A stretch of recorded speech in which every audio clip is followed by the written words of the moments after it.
नमस्कार। संवाद के एक नए अंक में एक बार फिर आप सभी का स्वागत है। जम्मू कश्मीर की अगर बात करें तो सहकारिता जो पूरे भारतवर्ष में कहीं ना कहीं अपनी छाप छोड़ चुका है, और अमूल की अगर बात करें तो एक गेम चेंजर भारतवर्ष में सिद्ध हुआ है।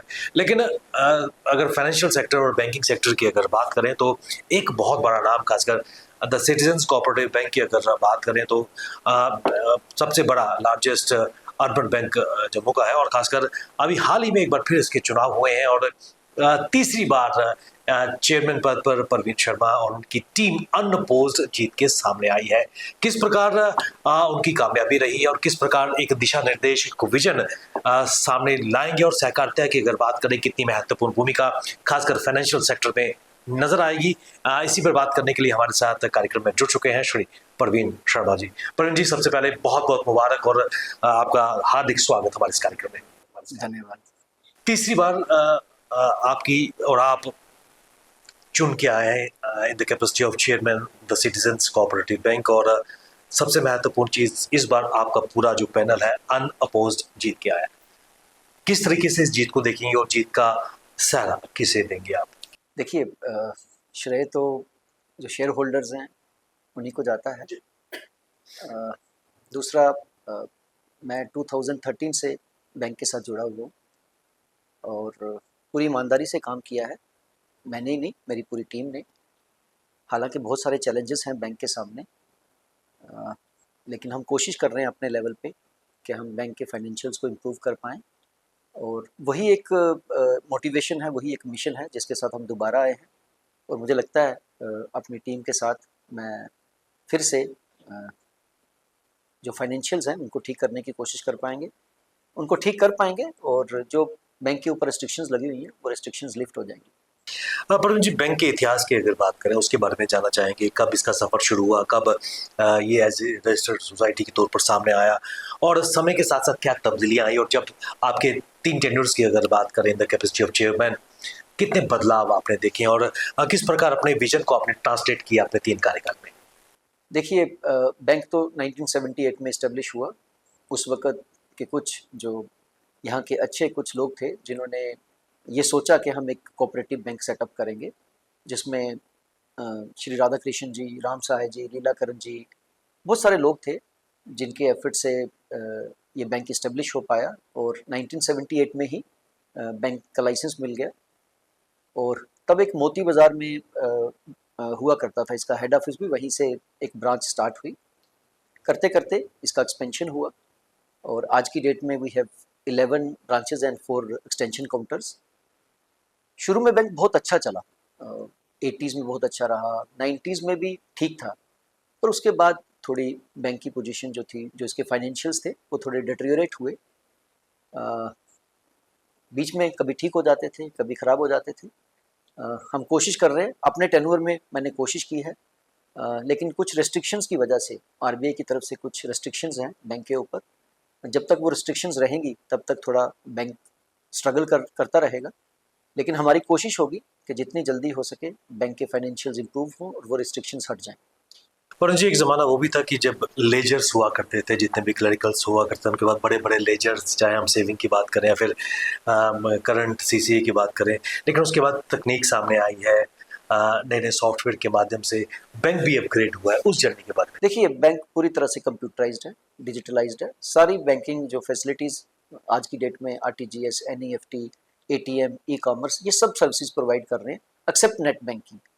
नेट बैंकिंग का भी we are ready for that also, but RBI की तरफ से रेस्ट्रिक्शंस रहती है, क्योंकि बैंक के फाइनेंशियल जब स्ट्रांग नहीं होते तो ये लगता है कि कोई साइबर क्राइम हो जाए, कोई ऐसा फ्रॉड हो जाए, तो इसलिए नेट बैंकिंग अभी तक अलाउ नहीं की है। लेकिन हम कोशिश कर रहे हैं, we are pursuing it with RBI also, कि किसी तरह से नेट बैंकिंग की फैसिलिटी भी मिल जाए। But otherwise the bank is providing all दो सर्विसेज जो बाकी भी प्राइवेट या कमर्शियल बैंक्स प्रोवाइड कर रहे हैं।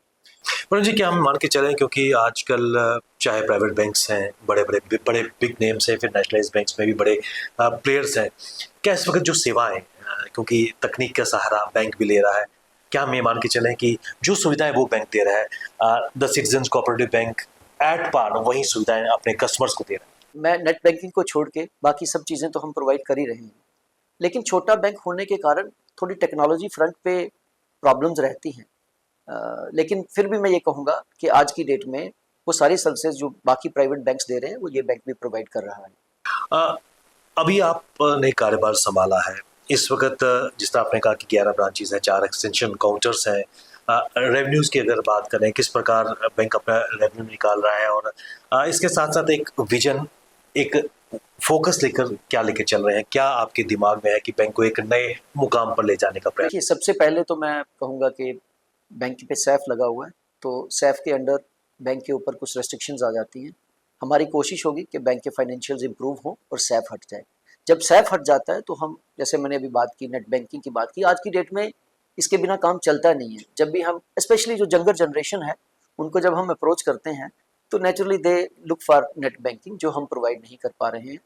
बाकी तो मुझे लगता है जो कोऑपरेटिव बैंक है ना, उसका एक अपना पर्पस रहता है, एक अपना एक रोल रहता है इकोनॉमी में। I am not comparing it with other commercial banks. हालांकि मैं ये भी कह रहा हूँ कि कोऑपरेटिव बैंक्स को भी वो सारी सर्विसेज प्रोवाइड करनी है जो बाकी बैंक्स प्रोवाइड कर रहे हैं, लेकिन कोऑपरेटिव बैंक, एक कोऑपरेटिव स्पिरिट जो है ना, वो एक अलग बात है। ये लोगों की मूवमेंट है, लोग इकट्ठे होके, लोगों ने कंट्रीब्यूट करके, लोगों ने कोऑपरेट करके एक इंस्टीट्यूशन को खड़ा किया होता है। और when somebody enters into the cooperative bank, he enters as a owner of the bank, right? ये बैंक है किनका? This is owned by the shareholders, this is controlled by the shareholders. shareholders ही अपनी मैनेजमेंट इलेक्ट करते हैं, वो management ही, एक democratic control रहता है ना, वो मैनेजमेंट बैंक के अफेयर्स को रन करती है फॉर 3 years, जैसे हमारे यहाँ टेन्योर 3 years है। उसके बाद अगर शेयर होल्डर्स को लगता है somebody else should come, anybody can contest, और आपके पास कितनी भी शेयर होल्डिंग हो, आपके पास 1 शेयर है, आपके पास 1 लाख शेयर्स हैं, does not matter, आपका वोट एक ही है। everybody has the right to contest if he or she is interested कि भाई मैं बैंक के मैनेजमेंट बोर्ड में मुझे आना है। तो उस तरह से एक बड़ा डेमोक्रेटिक तरीके से ये पूरा ऑपरेट करता है। और इसके साथ साथ प्रोविजन रहता है कि आप प्रोफेशनल्स को इंक्लूड कर सकते हैं, क्योंकि आज की डेट में प्रोफेशनल्स के बिना काम चलता नहीं है। आपको ऐसे लोग चाहिए जो बैंकिंग को बड़े अच्छे से जानते हो, जो टेक्नोलॉजी को बड़े अच्छे से जानते हो, जो अपने फील्ड्स के एक्सपर्ट्स हों। तो हमारी कोशिश होती है ऐसे लोगों को भी कोऑप्ट करना। एक बोर्ड ऑफ मैनेजमेंट रहता है जिसमें आप ऐसे लोगों को इनकॉर्पोरेट कर सकते हैं, ताकि वो जो जितने भी टेक्निकल चीज़ें हैं, जो कोर बैंकिंग होती है, उसका भी ध्यान रख पाएँ। इसमें कोई दो राय नहीं, सहकारिता की जो भावना है जम्मू कश्मीर में अच्छे तरीके से पनपी थी, लेकिन एक बार फिर इसका स्लो डाउन देखने को मिला है। फाइनेंशियल सेक्टर की अगर बात करें तो सहकारिता में कितना बदलाव समय के साथ साथ देखने को मिला है? कोऑपरेटिव बैंक में देखिए, यहाँ 4 अर्बन कोऑपरेटिव बैंक हैं, जिसमें सिटीजन कोऑपरेटिव बैंक सबसे बड़ा बैंक है, 44,000 शेयर होल्डर्स हैं। फिर आपके पास 3 और अर्बन कोऑपरेटिव बैंक्स हैं और 3 हमारे पास district rural central cooperative banks हैं। तो बहुत ज़्यादा बैंक्स तो नहीं है, लेकिन मैं यूँ कहूँगा कि बहुत स्ट्रांग बैंक्स नहीं हैं, क्योंकि टेक्नोलॉजी फ्रंट पे सारे ही बैंक्स जो हैं वो एक स्ट्रगल कर रहे हैं।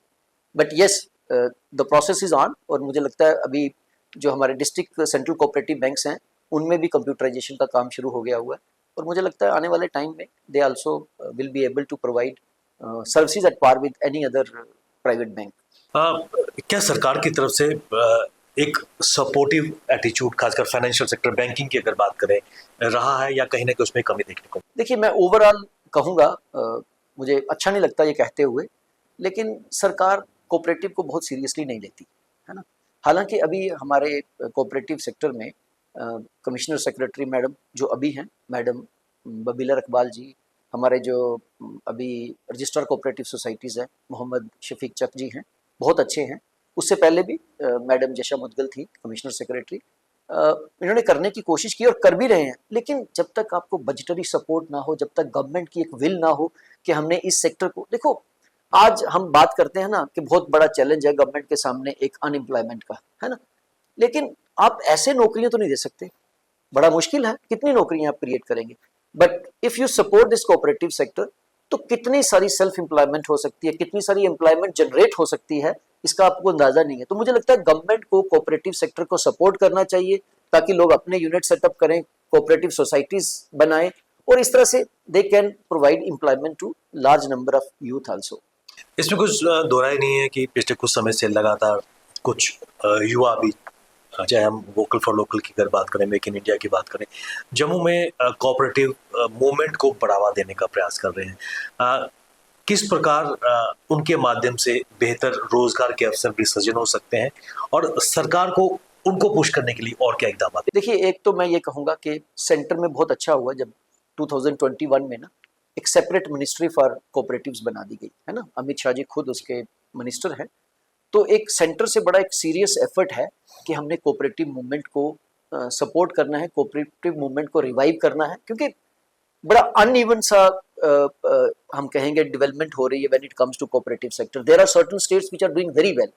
आप गुजरात में चले जाइए, आंध्रा में चले जाइए, एमपी, महाराष्ट्र, कर्नाटका, केरला, इन स्टेट्स में कोऑपरेटिव मूवमेंट बहुत अच्छी चल रही है। लेकिन on the other hand there are states which are lagging behind. तो मुझे लगता है ये सेंटर में मिनिस्ट्री बनने से और उनकी जो सपोर्ट है कोऑपरेटिव, अभी देखिए बहुत सारे जैसे पैक्स होती हैं, प्राइमरी एग्रीकल्चर कोऑपरेटिव सोसाइटीज, उनकी कंप्यूटराइजेशन के लिए सेंट्रल गवर्नमेंट ने 2500 से ऊपर करोड़ सेंक्शन किए थे। इसके साथ साथ जितने भी सेंट्रल रजिस्ट्रार सोसाइटीज का ऑफिस हो, स्टेट्स में या यूनियन टेरिटरीज में जो आरसीएस ऑफिसर्स हैं, उन सबको कंप्यूटराइजेशन के लिए फंड्स दे रही है सेंट्रल गवर्नमेंट। सो एक सेंट्रल गवर्नमेंट की तरफ से एक सीरियसनेस लग रही है, और मुझे लगता है states they should also follow in line कि they should start taking cooperatives seriously, ताकि हमारे यहाँ जम्मू कश्मीर में भी, जैसे अभी मैंने नाम लिया, ये सारी स्टेट्स हैं जहाँ कोऑपरेटिव सेक्टर बहुत अच्छा कर रहा है, हम भी अच्छा कर सकते हैं। और देखो, जो डाइवर्सिफिकेशन इस सेक्टर में हो सकती है ना, वो आपको बाकी फाइनेंशियल इंस्टीट्यूशंस में या बाकी सेक्टर्स में देखने को नहीं मिलती। यहाँ अगर हम कोऑपरेटिव सेक्टर को, चाहे वो पोल्ट्री हो, चाहे वो डेयरी हो, चाहे वो हैचरीज हो, चाहे वो आर्टिजन्स को सपोर्ट की बात हो, मतलब इट कैन डू वंडरफुल। लेकिन वही है कि गवर्नमेंट की तरफ से सपोर्ट बड़ी ज़रूरी है। गवर्नमेंट जो बजटरी एलोकेशन होती है इस सेक्टर के लिए वो बढ़ाए, और ताकि लोग इनकरेज हों इस सेक्टर को। जब देखो, एक अवेयरनेस भी क्रिएट करना बहुत ज़रूरी है। हमारे यहाँ अगर आप बाहर निकलें, आप पूछे लोगों से, बहुत सारे लोग कोऑपरेटिव सेक्टर के बारे में जानते नहीं है। उनको बताना और उसके जो बेनिफिट्स हैं उसके बारे में उनको अवेयर करना, ये भी एक सरकार के लिए बहुत बड़ी, मैं कहूँगा सरकार की जिम्मेदारी भी है, और हमारी भी जिम्मेदारी है, हम सब की, जो कोऑपरेटिव के साथ जुड़े हुए हैं। मुझे लगता है things will improve in the years to come. Praveen ji, the capacity of chairman the citizens cooperative Bank, क्या एक विजन लेकर आप अपना नया टेन्योर शुरू करने जा रहे हैं? देखिए, मैंने जैसे कहा, सबसे बड़ा चैलेंज है हमारे फाइनेंशियल्स बहुत स्ट्रांग नहीं है, और बैंकिंग सेक्टर बहुत कॉम्पिटिटिव भी है। तो मेरी कोशिश यही होगी कि हम बैंक के फाइनेंशियल्स को इम्प्रूव करें, अच्छी अच्छी पार्टीज़ को बैंक के साथ जोड़ें, जो हमारी एनपीएस हैं उनको हम और कम करें। हालांकि एनपीएस पे हमने बहुत काम भी किया है, और एनपीएस हमने काफ़ी रिड्यूस भी किए हैं।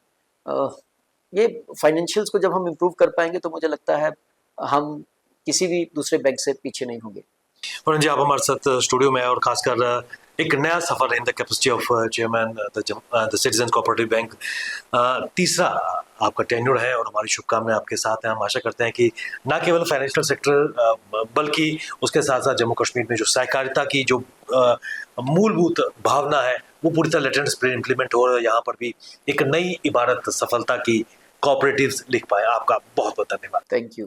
ये थे Shri Praveen Sharma ji, chairman the citizens cooperative bank, जिन्होंने अभी हाल ही में इनकी और उनकी टीम ने दोबारा से निर्विरोध जो द सिटीजन्स कोऑपरेटिव बैंक के चुनाव है उसमें सामने आए हैं, और प्रवीण जी खुद चेयरमैन के तौर पर सामने आए हैं। बने रहे हमारे साथ। ताज़ा अपडेट के लिए हमें दीजिए इजाज़त। नमस्कार।